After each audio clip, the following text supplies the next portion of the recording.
नमस्कार, यो खबर भित्रको खबर हो र म सरोज पौडेल। दर्शकवृन्द, प्रकृतिमाथि अतिक्रमण जति धेरै हुन्छ उति धेरै क्षति हुन्छ। यसको पछिल्लो एउटा उदाहरण हो काठमाडौँ उपत्यकाको मनोहरा खोलाले निम्त्याएको विपत्ति। बस्ती विस्तारको नाउँमा नदी तथा खोला अतिक्रमण गर्ने र त्यही अतिक्रमित क्षेत्रमा बाढी पसेर वितण्डा मच्चाउने गरेको छ हरेक वर्ष उपत्यकाभित्र। यस्तै वितण्डा निम्ताएको हो गएको राति मंगलबार मध्यरातमा परेको भारी वर्षाले मनोहरामा बाढी जब आयो तब मनोहरामा उद्लिएको बाढीले बस्ती बस्तीमा भागा भाग्ने भयो। मध्यरातमा मनोहरा खोलामा आएको बाढी सहित उपत्यकाभित्र बाढीको वितण्डाको प्रसङ्ग लिएर उपस्थित भएका छौँ आजको खबर भित्रको खबरमा। काठमाडौँ उपत्यका भएर बग्ने मनोहरा खोलाले विपत्ति ल्यायो मंगलबार मध्यरातमा। खोलामा आएको बाढीले किनाराका बस्ती बस्ती डुबे, जहाँ बाढी पसेर चित्कार नै ल्यायो। खोला अतिक्रमण गरेर बनेका घर टहरामा बाढी पस्यो। मानवीय क्षति नभए पनि भौतिक क्षति पुर्यायो मनोहरा खोलाले। यो रिपोर्ट हेर्नुहोस्।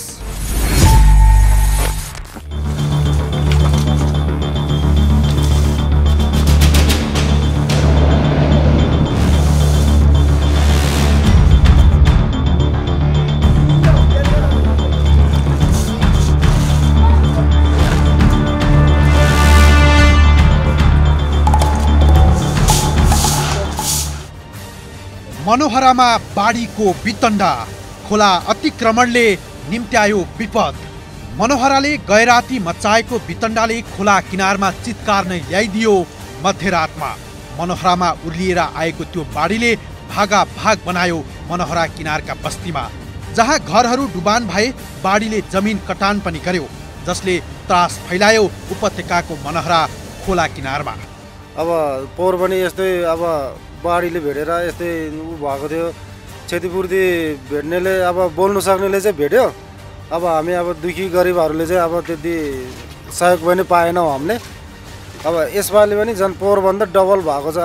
सामानहरू पनि केही पनि निकाल्नु पाएन हामीले। ज्यान बचाउनु पनि मुस्किल भयो। रातभरि नसुतिकन बालबच्चाहरू बचाएर हामी हिँड्यौँ। सामानहरू चाहिँ बचाउनु पाएन सर। ओढ्ने ओछ्याउने लाउने कपडाहरू केही बचाउनु पाएन सर हामीले। बाढीको विपत्तिले मध्यरातमा मनोहरा किनारमा मस्त निदाएका बस्तीलाई एकाएक पिउछायो। बाढीको त्रासले मानिसहरू मध्यरातमा ज्यान जोगाउन भाग्नु पर्यो, जुन घटना मानवीय हिसाबले निकै त्रासदीपूर्ण रह्यो मंगलबार मध्यरातमा आएको मनोहरा बाढीले।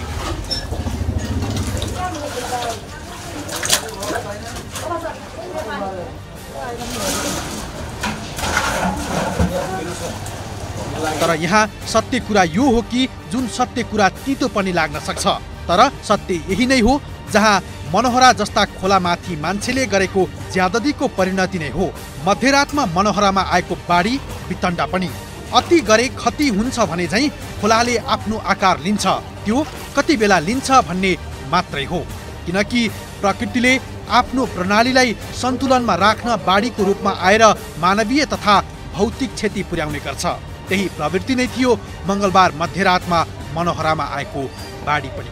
यहाँ बेलुका 11 बजेदेखि पानी, 10 बजेदेखि पानी आएको, 11 बजीभित्रसम्म चाहिँ त्यहाँबाट यता आउँदैन होला भन्ने सोच्यौँ हामीहरूले। यहाँ बसेको चैतदेखि 21 वर्ष लाग्छ। अनि 21 वर्ष भित्रमा यसपालि हामी डुब्यौँ। त्यहाँबाट यता खोलै सिधै खोलो फसेपछि सबै यताबाट नि गयो, उताबाट पनि आयो, उताबाट नि ढोका छ, उताबाट नि आयो, यताबाट नि आयो। हामी चुप्पी चल्दै डुब्यौँ, बाहिर निस्किने हाम्रो उपाय भएन। अनि बाहिर निस्क्यौँ, केही हामीहरूले केही गर्नै सकेनौँ। अनि यतिकै डुबेरै म बिमारी छु, 15 दिन भयो बिमारी भएको। बिमारी मान्छे यतिकै बसेर उभिएरै उज्यालो पार्यौँ। अनि बत्ती काट्न लायौँ, करेन्ट लाग्ला भनेर। आखिरी नकाटेको भए करेन्ट लाग्थ्यौँ, मर्थ्यौँ। लाज उठाउनु त सजिलो हुन्थ्यो। अहिले उज्यालो भएपछि भर्खर नेताहरू आए, सिडिओ, उपमेयर, मेयर सबैजना आए, अध्यक्ष सदस्य सबै आए। बस्ती विस्तारका नाउँमा मनोहरामाथि भएको ज्यादतीको परिणाम हो मनोहराको बाढी। नदी खोला अतिक्रमण र दोहनले देशभरका अधिकांश बस्ती जोखिममा छन्। त्यस्तै भएको हो भक्तपुर र काठमाडौँको बस्तीमा आएको मनोहरा बाढी पनि।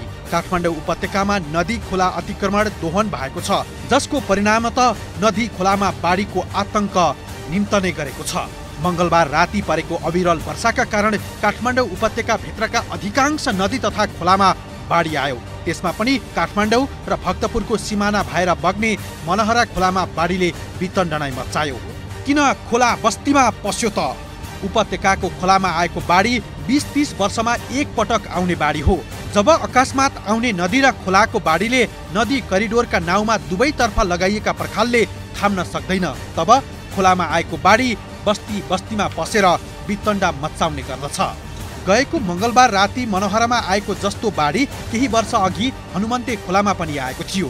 त्यसबेला भक्तपुर, ललितपुर र काठमाडौँका धेरै बस्तीहरू डुबानमा परेका थिए। पछिल्लो समय शहरी विकास र विस्तारको नाउँमा नदी तथा खोला मिचेर संरचना बनाउने पर्यावरण विरोधी क्रियाकलाप हुने गरेको छ, जसले सामान्य वर्षा हुँदा पनि नदी तथा खोलामा बाढी आउने गरेको छ। भारी वर्षात भएमा ती खोलामा आउने बाढीले कृत्रिम धार भत्काउँदै नदी तथा खोलाको बाढी बस्तीमा पस्ने गरेको हो।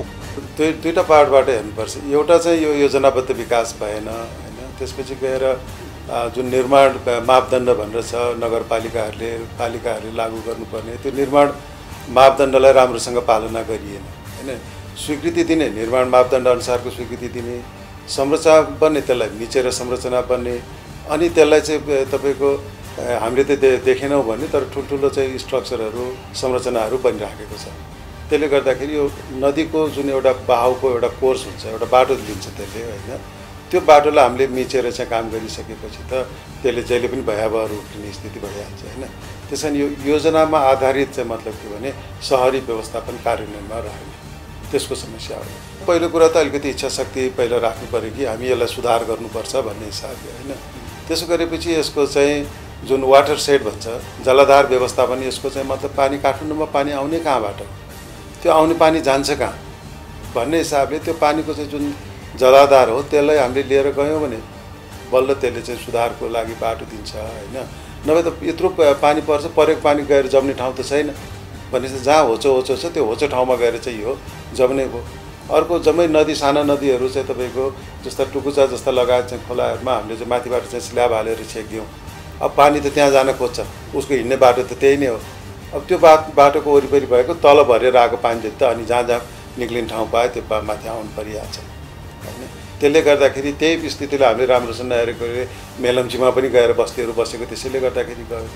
त्यस कारण यो चाहिँ के भने व्यवस्थित शहरी विकासको अवधारणामा विकासको प्रक्रियालाई लान नसकेको हो, हामीले बढी मिचेकै हो। सरकारले 2065 सालमा नै नदी तथा खोलाको दुवैतर्फ 20-20 मिटर छाडेर मात्र पक्की संरचना बनाउन आग्रह गरेको थियो। तर मनोहरा खोलामा मात्रै होइन, खोला छेउका बस्ती कहीँ पनि यो व्यवस्थाको पालना भएन। नदी तथा खोला किनारसम्म घरहरू बनेका छन्, जहाँ ठुल्ठुला संरचनाहरू ठडाइएका छन्। खोलालाई साँघुरो बनाइएको छ। सामान्य अवस्थामा पानी नै हुँदैन, त्यसैले मानिसले बनाइदिएको कृत्रिम बाटोमा खोला हिँड्न बाध्य हुन्छ। तर जब पानीको बहाव उच्च हुन्छ, कृत्रिम बाटोमा न अड्छ न हिँड्न सक्छ। त्यसैले घर होस् कि सडक, केही नहेरी आफ्नो बहाव कायम गर्छ। त्यस्तै हो मनोहरा खोलामा आएको बाढी पनि। 2021 सालमा नदीको बहाव जहाँ थियो त्यतैतिर लैजाने भनेर नदीको धार परिवर्तन गर्ने काम भयो। तर 2021 सालदेखि यता नदी तथा खोला अतिक्रमण गरेर संरचना ठडाइए, जसले हरेक वर्ष विपत्ति आउने गरेको छ। काठमाडौँकै नदी तथा खोला छेउका बस्तीमा बेला बेला यस्ता विपत्ति आइरहेका छन्। बागमती र मनोहरा किनारका बस्तीमा बाढी पस्यो भने काँडाघारीको प्रहरी प्रभाग पनि डुबानमा पर्यो।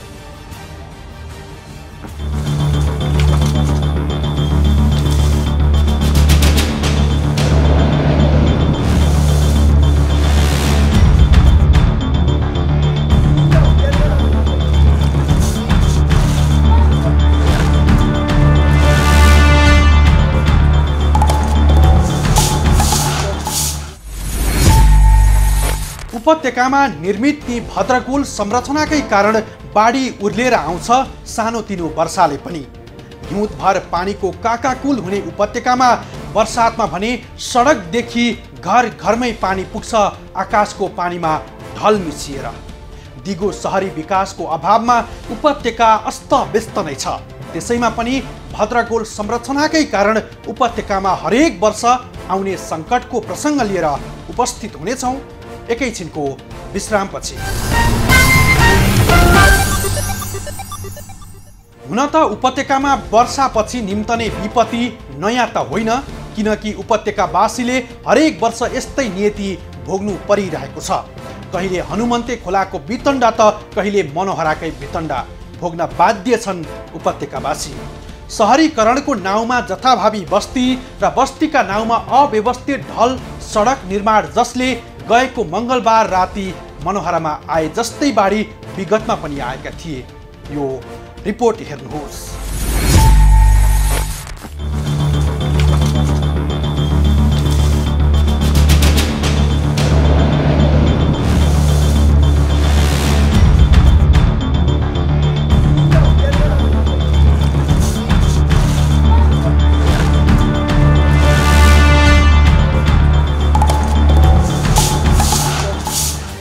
भद्रगोल काठमाडौँ उपत्यका अव्यवस्थित सहरीकरण विपत्तिको कारण।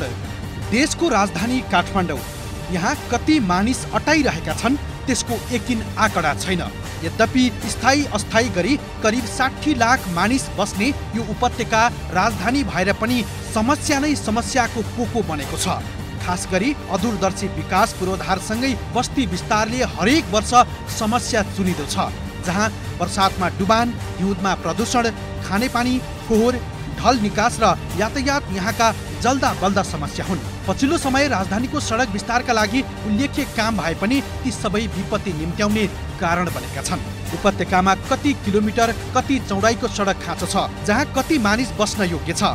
आधारभूत पूर्वाधार के हुन् भन्ने कुनै यकिन नगरी धमाधम बस्ती विस्तार हुँदै गएको छ, जसले नदी खोला अतिक्रमणको शिकार भएका छन्। नदी खोला मासेर अग्ला अग्ला भवन हुन् या नदी खोला किनारका सुकुम्बासीको नाउँमा भइरहेको अतिक्रमणले विपत्ति हरेक वर्ष दोहोरिँदो छ। काठमाडौँ महानगरपालिका आफै स्वतै त्यसमा नलागिकन अरूले लागेर हुँदैन। हेर्नुहोस्, त्यसमा पनि वडालाई एकाउन्टेबल बनाउनु जरुरी छ क्या। अब कतिवटा वडा छ? 32-34वटा वडा छ काठमाडौँमा। सुकुम्बासीभित्र पनि महिला छ, दिदी बहिनी छ। भोलि बाढी पहिरोले चाहिँ बागमतीको लेनले काट्दै गयो भने ती सुकुम्बासीहरूलाई के गर्ने एउटा प्रश्न। दोस्रो कुरा फोहोर मैलाको कुरा विपदसँग जोडिएको छ। अहिले त्यो फोहोर मैलाले गर्दाखेरि अहिले कति पल्युसन क्रिएट गरेको छ। फोहोर मैला व्यवस्थापन र विपदलाई पनि जोडेर लानु परेको छ। यत्रो महामारी छ, अहिले भाइरल इन्फ्लुएन्जा फैलिरहेको छ, यतातिर कोरोना इन्क्रिज भएर गइरहेको छ। बर्खाको टाइममा त्यसै पनि अरू विभिन्न रोग प्रकोपहरू चाहिँ सरिरहेको हुन्छ भने फोहोर मैला र विपदलाई पनि जोड्नुपर्छ। काठमाडौँ महानगरपालिकाले 1 करोड रूपमा चाहिँ कुरा गरेर लगेको हुन्छ, तर 1 करोड रूपमा कुरा गरेर लाँदा कोलाबोरेटिभ एजेन्सिजहरू, नेपाल सरकारका लाइन एजेन्सिजहरूको चाहिँ रोल एन्ड रेस्पोन्सिबिलिटी के हो त? गृह मन्त्रालयले किन अरू हबहरू खडा गर्छ त? यदि उनीहरूलाई चाहिँ एकाउन्टेबल भएर चाहिँ उनीहरूलाई काम गर्न दिँदैन भने हरेक डाइरेक्सन चाहिँ गृह मन्त्रालयबाट जानुपर्ने हुन्छ क्या। त्यो हुँदाखेरि चाहिँ सेक्टरल मिनिस्ट्रीको निर्देशन भन्दा नि प्रोभिन्स गभर्मेन्ट छ। उदाहरणको लागि प्रोभिन्स डिजास्टरको कुरा आयो भने प्रोभिन्स गभर्मेन्टले पनि फेडरल गभर्मेन्टसँग चाहिँ कुरा गर्नुपर्छ। फेरि त्यसपछि आएर तपाईँको लोकल गभर्मेन्टले चाहिँ फेडरल गभर्मेन्टको डिजास्टर युनिटसँग त्यो कुरा गर्दा गर्दै मान्छेहरू सिद्धिसक्छ क्या विपदमा परेको। त्यो भएको भएर एउटा कोलाबोरेटिभ मेकानिजम्स र बनेका स्ट्राटेजी पोलिसीहरूको चाहिँ इफेक्टिभ इम्प्लिमेन्टेसन हुनुपर्छ। त्यसमा पनि अर्ली वार्निङ सिस्टम स्ट्रङ हुनुपर्छ डिजास्टरमा। चाहे त्यो तपाईँ काठमाडौँ महानगरपालिकाको भन्नुहोस्, चाहे बाढी पहिरोको भन्नुहोस्, चाहे त्यहाँ मुङलिङको सडककै कुरा गर्नुहोस्, अर्ली वार्निङ सिस्टम स्ट्रङ हुनुपर्छ। नयाँ टुल्स एन्ड टेक्नोलोजीको युज हुनुपर्छ। अनि त्यसपछि आएर चाहिँ डिजास्टरको टाइममा चाहिँ को चाहिँ भिक्टिम्स हुन्छ, त्यो भिक्टिम सेन्ट्रिक एप्रोच के हो र ह्युमन राइट्स बेस्ड एप्रोच त्यसभित्र कसरी लाउने, जस्तो महिला, बालबालिका, ज्येष्ठ नागरिक, अपाङ्गता भएका व्यक्तिहरूलाई चाहिँ कुन लेभलको दिने र अन्यलाई चाहिँ कसरी चाहिँ रेस्क्यु, रिप्याट्रिएसन र रिइन्ट्रोगेसन्स गर्ने भन्ने कुरालाई पनि हामीले हेर्नुपर्छ। सेक्टरल एजेन्सिजहरू छ, तर सेक्टरल एजेन्सिजहरू भए तापनि उनीहरूको स्ट्रङ गाइडेन्स र उनीहरूलाई चाहिँ पोलिसीमा भएको कुरा चाहिँ इन्टरभेन गरेर चाहिँ अर्ली वार्निङ सिस्टममै बढी जोड दिनुपर्छ क्या। त्यस्तै अर्को प्रमुख समस्या हो यहाँको ढल निकास। तपाईँ काठमाडौँमै बस्नुहुन्छ भने तपाईँलाई राम्रोसँग थाहा होला, भुक्तभोगी हुनुहोला, किनकि वर्षाको बेला काठमाडौँ उपत्यकाको हविगत कस्तो हुन्छ भन्ने बारे। धेरै सडक फराकिला भए पनि असार साउनको वर्षाको बेला यति समस्या परेको छ कि जहाँ शब्दमा व्यक्त गर्न समेत गाह्रो छ। सडक जताततै भत्काइएको छ, सडकसँगै जोडिएको ढलको पनि उचित व्यवस्थापन भएको छैन अनि वर्षा भएपछि सडक नै खोला, सडक नै ढलको नियति। व्यवस्थित शहरीकरण हुन नसकेकै कारण राजधानीका मुख्य ठाउँहरू नै बढी प्रभावित छन्। राजधानीका मुख्य चोक, बजार र सडक जताततै पानी नै पानी हुनु र दिनदिनै जलाशय खडा हुनु त सामान्य जस्तै बनिसकेको छ। सडक छेउ र खोला छेउका घरहरूमा पानी पस्नु र डुबानमा पर्नु पनि सामान्य हो यहाँ त। कारण धमाधम भौतिक संरचना निर्माणका कामहरू भइरहेका छन्। तर सडकमा कति पानी जम्मा हुन्छ, त्यसको पानी निकासका लागि कत्रो बाटो आवश्यक पर्छ भन्ने जस्ता कुराहरूको थोरै मात्र पनि हेक्का राखिएन र राख्न चाहिएन पनि। अनि आकाशबाट जति पानी पर्छ त्यो जम्मा हुने पनि बाटोमा, बग्ने पनि बाटोमा, बाटो नागेपछि कतै निकास हुँदैन। अनि खोलाको बाढी पनि बस्तीमा, सडकको पानी पनि बाढी बनेर मानिसका घर र पसलमा। त्यो पनि आकाशबाट परेको शुद्ध पानी मात्रै कहाँ हो र? ढलमा अट्टाई नअट्टाई बगेको सबै फोहोर सहित त्यही पानीमा मिलेको हुन्छ। केही मिनेट मात्रै पनि अलि ठुलो वर्षा हुँदा राजधानीको सडकको हालत कस्तो हुन्छ त्यसको साक्षी तपाईँ हामी नै छौँ। धेरै बयान गरिरहनु पर्दैन। बाटो यस्तो हुन्छ कि पैदल यात्रुहरूलाई मात्रै होइन, सवारी साधनहरू गुडाउन समेत समस्या पर्छ र आँट गर्नुपर्ने हुन्छ। संरचना त हेर्नु त संरचना आफैमा फल्टी छैन, तर त्यो संरचनालाई हामीले कहाँ कसरी कुन तरिकाले बनाएको छौँ त्यसले चाहिँ अप्ठ्यारो गर्ने हो नि त, होइन? सही ठाउँमा छ कि छैन, सही तरिकाले बनेको छ कि छैन। अब खालि हामी जताततै चाहिँ कङ्क्रिट जङ्गल मात्रै बनाइरहेको होइन। अब पहिला पानी पर्दाखेरि थुप्रै खुला ठाउँ हुँदाखेरि सबै पानी धेरै त्यही तलै सुकेर जान्थ्यो। अब अहिले त्यो हुँदैन, किनभने कङ्क्रिट जङ्गल भइसक्यो अर्बन एरियामा, होइन? जति ओपन स्पेसहरू हुनुपर्ने तिनीहरू छैन। त्यसपछि जुन बग्ने नालाहरू छ त्यो पनि ठाउँ ठाउँमा ब्लकेज छ। फोहोर मैलाको व्यवस्थापन राम्रो नभएकोले लगभग कुनै पनि नाला जुन छ तपाईँलाई बग्दैन, या त्यो फोहोर फाल्ने एउटा साइटको रूपमा हुन्छ। अब कहीँ कहीँ अलिकति इनिसिएटिभ लिएर त्यसलाई सफा गर्ने कोसिस त गरिन्छ, तर के भन्दाखेरि एउटा एक ठाउँमा मात्रै सफा गरेर त भएन। त्यो पानी त पुरै बग्नु पऱ्यो, कहीँ गएर निकास हुनु पऱ्यो, त्यसको त्यो हुन पाउँदैन। त्यसले गर्दाखेरि चाहिँ यो समस्याहरू भइरहेछ। यसको लागि अलिकति चाहिँ ठोस पहल गर्नुपर्छ कि यो सानो सानो टुक्रा टुक्रामा काम गरेर चाहिँ चल्नेवाला छैन। अब यसको अलिकति मास्टर प्लान बनाउनु पऱ्यो, एउटा ड्रेनेज मास्टर प्लान बनाउनु पऱ्यो। त्यो मास्टर प्लानलाई सबै किसिमको विकासले चाहिँ त्यसलाई आत्मसात गर्नु पऱ्यो, होइन? अब रोडले आफ्नै तरिकाले रोड बनाइदिन्छ, बिल्डिङ आफ्नै तरिकाले पास भइरहेको छ, होइन? अरू किसिमको जुन विकासको कार्यक्रमहरू भइसक्यो त्यो पनि आफ्नो आफ्नो तरिकाले भइरहेको छ। भन्दाखेरि यो कम्पार्टमेन्टलाइज गर्ने सेक्टोरल पर्सपेक्टिभ भन्छौँ हामी, हरेक सेक्टरले आफ्नो आफ्नो हिसाबले काम गर्ने। अब अलिकति मोर इन्ट्रिग्रेटेड वेमा जानु पऱ्यो, होइन? एकअर्का बिचमा समन्वय हुनु पऱ्यो। र त्यसपछि जुन छ यो जुन मैले भने यो ड्रेनेज मास्टर प्लानलाई चाहिँ सेन्टरमा राखेर अनि त्यहाँदेखि अरू विकासको कार्यक्रमहरू चाहिँ यसरी गर्नु पऱ्यो कि त्यसले चाहिँ नेचुरल ड्रेनलाई चाहिँ कमसेकम भनौँ न अप्ठ्यारो पारोस्। हाम्रो विकास जुन छ त्यो रिस्क सेन्सिटिभ हुनु पऱ्यो, रिस्क मेन स्ट्रिम भन्छु या रिस्क इन्ट्रिग्रेटेड हुनु पऱ्यो। त्यहाँ जोखिमको एङ्गल त्यहाँ हुनु पर्यो। अब एकातिर पिउनको लागि पानी छैन, अर्कोतिर वर्षातको पानी तह लगाउन सक्ने पूर्वाधार छैन। वर्षायाममा मध्य समय काठमाडौँमा मङ्गलबार राति वर्षा भयो। पानी त्यति धेरै ठुलो परेको पनि होइन, तर त्यसले ठुलै वितण्डा मचायो। पानी परेपछि उपत्यकामा रहेका खोला तथा नदीहरूमा पानीको बहाव बढेपछि आसपासका थुप्रै भौतिक संरचना बगायो र कैयौँ घरहरू डुबानमा पर्यो। ती मापदण्ड भन्दा बाहिर बनेका संरचनाहरू छन्, ती संरचनाहरूलाई अब बनाइसक्यो, जरिवाना अब यति पैसा तिर, अनि यो अब यसलाई चाहिँ मापदण्ड अनुसारको भयो भनेर प्रमाणपत्र दिने होइन कि, त्यो त भौतिक संरचना देखिने नै छन्। त्यसैले एउटा राम्रोसँग एउटा कमिटीले बसेर छानबिन गर्ने र त्यस्ता जुन मापदण्डभन्दा बाहिर बनेका छन् तिनीहरूलाई चाहिँ हामीले भत्काउनै सक्नुपर्छ, संरचनाहरू हटाउनै पर्छ, होइन? तर त्यसलाई व्यवस्थित रूपमा कसरी हटाउने भन्ने कुरा चाहिँ छलफल गर्नुपर्छ। आजको भोलि नहोला भनेपछि हामी 3 वर्षभित्र यसलाई हटाउँछौँ, 5 वर्षभित्र हटाउँछौँ भन्ने एउटा स्पष्ट योजना लिएर जानुपर्छ। तर यसमा चाहिँ अब शक्ति भएकाहरूले चाहिँ यसलाई चाहिँ के भन्छ कार्यान्वयन ल्याउन नदिने स्थिति बन्यो भनेदेखि त हामी सधैँ यही समस्यामा रहन्छौँ। आजको दिनबाट हामी पहिला त्यही निर्माण मापदण्डलाई स्पष्ट रूपमा कार्यान्वयन ल्याउँछौँ भन्ने कुराको प्रतिबद्धता, कमिटमेन्ट चाहियो पहिलो, होइन? अब त्यसपछि गएर चाहिँ दोस्रोमा के भने त्यो अनुसारको कार्यान्वयन गर्नको निमित्त हाम्रो जनशक्तिहरू तयार गर्नु पर्यो, मान्छे पनि त्यसलाई अनुगमन गर्ने हेर्ने खालको मान्छे पनि हामीसँग पुग्दैन, होइन? राजनीतिक प्रतिबद्धता एकदम कमजोर रह्यो। त्यसले गर्दाखेरि त हामीसँग नयाँ बस्ती बनाउने भन्ने आयोजनै भएन। त्यसपछि जतिपय ठुलो प्लटिङ गर्ने कुराहरूलाई रोक्नु पर्यो, जग्गाका प्लटिङहरू भइरहेछ। अनि गएर जुन आवासको कुरा गऱ्यौँ नि हामीले होइन, एकीकृत आवास भनेको जुन अहिले हाउसिङहरू देखिएको छ। अब हाउसिङहरू के भने एउटा घर भएको मान्छेले अर्को हाउसिङ लिएर बस्ने स्थिति पर्ने त्यो होइन नि त। जुन कम सहरी सुविधामा बसेका मान्छेहरूलाई न्यूनतम सहरी सुविधा भएको भनेर आवास योजनाहरू बनाउनु पर्यो।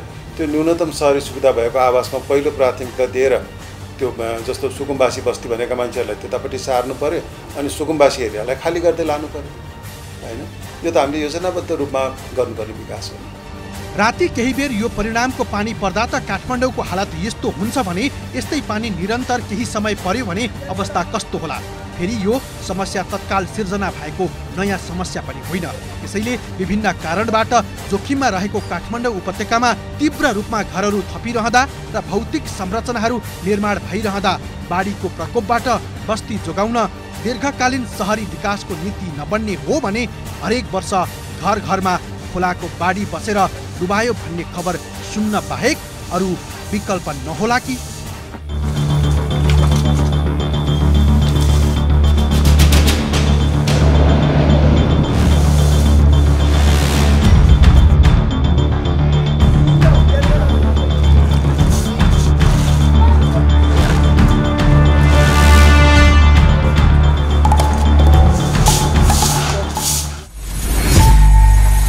मंगलबार मनोहराकै कारण मानवीय क्षति नभए पनि भौतिक नोक्सानी भयो। मध्यरातमा मानिसहरू बाढीको त्रासले भागाभाग हुन बाध्य भए। त्यो त एउटा उदाहरण मात्रै थियो। यस्ता विपत्ति त देशभर बग्रेलती छन्। यस्ता घटना हरेक वर्ष दोहोरिए पनि राज्यको चेत खुलेको छैन, जसले प्रकृति विपत्तिको नियति भोग्नु परेको प्रसङ्गसहित उपस्थित हुनेछौँ। हामी सँगै रहनुहोला। हुन त प्राकृतिक विपत्तिलाई कसैले रोक्न सक्दैन, तर न्यूनीकरण गर्न भने अवश्य सकिन्छ। तर विपद जोखिम न्यूनीकरण गर्न र रोकथामको विषयमा राज्यका संयन्त्र गम्भीर पटक्कै छैनन्। बरु विपद निम्त्याउने दोहनकारी विकासले हरेक वर्ष बस्ती बगेका छन् र डुबेका छन्। हिउँदभर पहाडै भत्काउने डोजरे सडक विकास र नदी खोलाको ढुङ्गा गिटीको अस्वाभाविक दोहनकै कारण हामी विपत्तिको नियति खेप्न कति विवश छौँ। यो रिपोर्ट हेर्नुहोस्।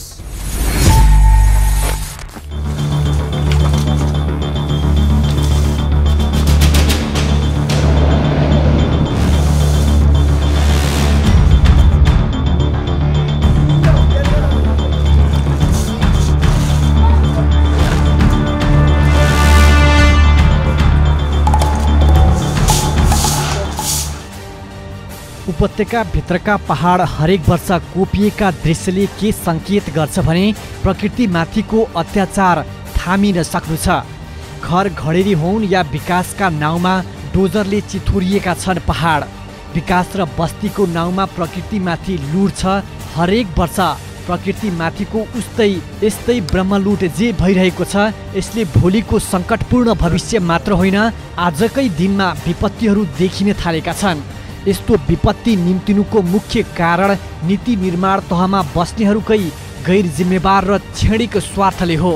जनधनको क्षति हुनुको एक दुईवटा प्रमुख कारणहरू के छ भने हाम्रो जुन विकासको मोडल छ नि त्यो त्यति प्र्याक्टिकल छैन वा प्लान्ड वेमा छैन। धेरै हेफाजात डेभलपमेन्ट हुन्छ होइन। अब हामी जताततै पनि जहाँ पनि पहिला चाहिँ प्लटिङ गर्छौँ, घर बनाउँछौँ, अनि त्यसपछि त्यहाँ चाहिँ खानेपानी लग्ने, बिजुली लग्ने होइन, ड्रेन बनाउने।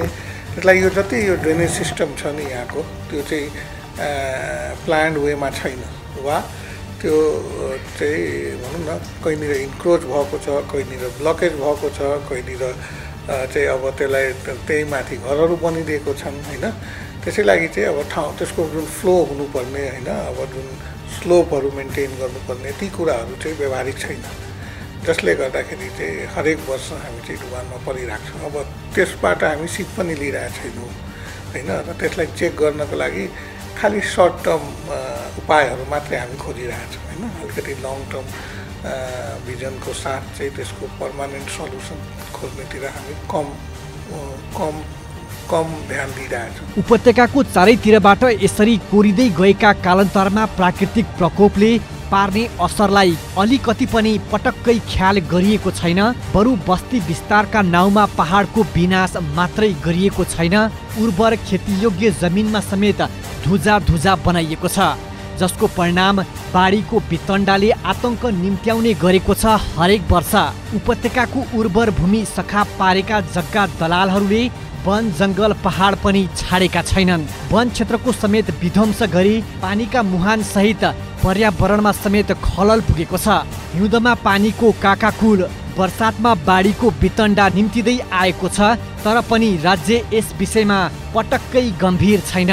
माफिया र दलालहरूको प्रभावमा परेको यो राज्य सत्ता, जसले प्रकृतिमाथि भएको दोहनकारी ज्यादतीलाई नदेखे झैँ गर्दै आएको छ। लैङ्गिक मैत्री यातायात सेवा भनेको के हो, लैङ्गिक मैत्री रोड कन्स्ट्रक्सन भनेको के हो, लैङ्गिक मैत्री विपद व्यवस्थापन र न्यूनीकरण भनेको के हो भन्ने कुरालाई पनि हामीले अलिकति जोड्नु जरुरी हुन्छ क्या। जस्तो तपाईँलाई बागमती करिडोरको सुकुम्बासी बस्तीको कुरा गर्नुहोस्। बागमती करिडोरको सुकुम्बासी बस्तीहरू चाहिँ जब बाढी पहिरेको अब समय आउँछ, जुन बर्खाको समय आउँछ, त्यो समयमा मात्रै तातेर चाहिँ ती सुकुम्बासीहरूलाई पनि अर्को पुनर्स्थापना गर्ने अथवा उनीहरूले नारा जुलुस सुरु गरिसकेपछि अथवा एउटा कुनै पोलिटिकल डेमोन्स्ट्रेसन सुरु भइसकेपछि गर्ने भन्दाखेरि पनि काठमाडौँ महानगरपालिकाले चाहिँ विपद व्यवस्थापन न्यूनीकरणमा चाहिँ शहरी विकास प्रायोजनको लागि बनेका नीति, कार्यनीतिहरू, रणनीतिहरूलाई चाहिँ कसरी इन्टरभेन्ट गरेको छ भन्ने चाहिँ हामीले मूल्याङ्कन गर्नुपर्छ क्या, पहिला मोनिटरिङ गर्नुपर्छ क्या। विकासका ठेकेदार हुन् या धरती कोप्ने भूमाफिया, दलालहरूको प्रकृतिमाथि गम्भीर अपराध गरिरहँदा राज्य लाचार भएर निदाएको छ। तर प्रकृतिमाथि दोहनको छुरा चलाउनेहरूको साम्राज्य नै चलेको छ। यहाँ यो मुलुकमा दिगो बस्ती विकासको योजना नै छैन। योजनाविहीन शहरीकरणले सर्वत्र कुरूपता देखाउँदै गएको छ। सहर त बनाउने, कस्तो बनाउने भन्ने कुनै यकिन छैन राज्यसँग। यदि राज्यसँग व्यवस्थित शहरीकरणको नीति र योजना हुन्थ्यो भने मङ्गलबार मध्यरातमा मनोहरामा आएको विपत्ति भोग्नुपर्ने थिएन होला। प्राकृतिक प्रकोप बाजा बजाएर आउँदैन र कुनै स्थान र क्षेत्र तोकेर आउँदैन। त्यस्तै गरी हालै मात्र तुवालोका कारण राजधानी लगायतका स्थानहरूमा जनजीवन प्रभावित हुन पुगेको छ, जसका कारण मानिस लगायतका प्राणीहरूलाई विभिन्न रोगको सम्भावना बढ्छ। यसै गरी वन जङ्गल विनाश गरेर दोहन गर्दै जाने हो भने रोगको सम्भावना बढ्छ। आम जनसमुदायका लागि चुनौतीका साथै वातावरण प्रदूषणको कारण पनि रहेको छ। डाँडा उधिँदै घरेडी बनाउने प्रकृतिको परिणाम वर्षेनी थुप्रैको सङ्ख्यामा धन जनको क्षति भएको र लाखौँको सङ्ख्यामा घरबारविहीन र घाइते भएका घटनाहरू घटि नै रहेको छ। प्राकृतिक प्रकोपले मानव जीवनलाई नै तहस नहस गर्ने गर्छ, जुन प्रकोपहरू आकस्मिक र भयङ्कर हुने गर्छ। प्राकृतिक प्रकोपले समग्रमा राष्ट्रिय अर्थतन्त्रमा समेत नराम्ररी क्षति पुर्याउने भएकाले राष्ट्र विकासमा समेत प्रभाव पार्छ। सरकारले यस्ता कार्य रोक्न नसक्ने पनि होइन, तर राज्य त यहाँ दृष्टिविहीन जस्तो छ, जो विपत्तिलाई गम्भीर रूपले लिँदैन, बरु गल्फत्ती गरेर समय बर्बाद गर्दै आएको छ। आजसम्म सीमित व्यक्ति र स्वार्थ समूहको मनमैजुमा भइरहेको हदैसम्मको दोहनले प्राकृतिक विपत्ति त निम्त्याउँछ नै, सिर्जित विपत्तिले उपत्यकाको भविष्य पनि त्यति सुरक्षित नहुने पक्का छ। उपत्यकाभित्र भइरहेको प्रकृतिमाथिको यो क्रूरतालाई अभिलम्ब रोकोस्, होइन भने बाढीको प्रकोप रोकिनेवाला छैन। समयमै चेत खुलोस्।